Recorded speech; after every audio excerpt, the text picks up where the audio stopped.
Truman Bradley. February 8, 1905 – July 28, 1974. Was an actor and narrator in radio, television and film. Early years. Bradley was born February 8, 1905, in Sheldon, Missouri. Although he wanted to be an actor, he followed his parents' desires and studied law. Career. Radio. Bradley began his career in the 1930s as a radio broadcaster, working at WBBM in Chicago, Illinois. Some considered him the Midwest's leading news commentator.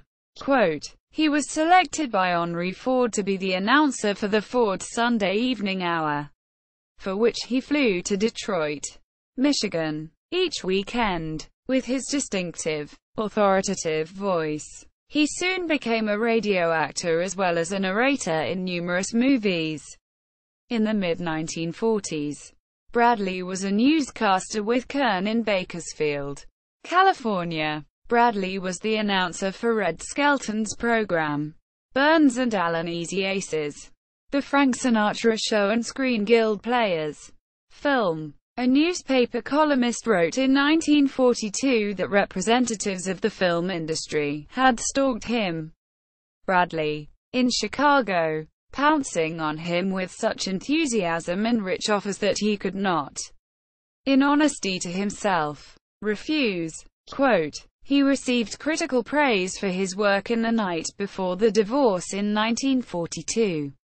He was also in Northwest Passage, 1940, Millionaires in Prison, 1940, and Murder Among Friends, 1941. Television. Bradley was the host of the 1950s TV series Science Fiction Theater.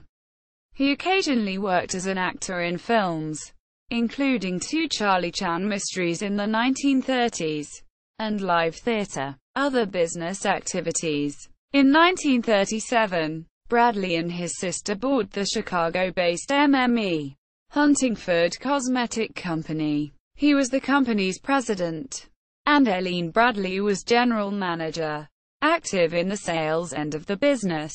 Quote, family. Bradley married Evelyn Jane Essender of Oak Park, Illinois, September 8, 1937. He married actress Myra Bratton January 12, 1940. In Las Vegas, Nevada, Bratton filed for divorce in Los Angeles, California, March 17, 1941. The divorce was granted November 17, 1941. He later had a complex relationship with actress Phyllis Ruth, whom he married in 1942.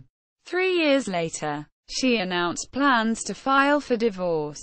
Early in 1946, however, a newspaper columnist reported, the judge who ruled that starlet Phyllis Ruth and radio announcer Truman Bradley could live in the same house, though separated, did a smart thing. They are reconciled now and are going to have a baby in June. A July 14, 1946, column by Jimmy Fidler reported, the Truman Bradleys got a 6-pound baby girl.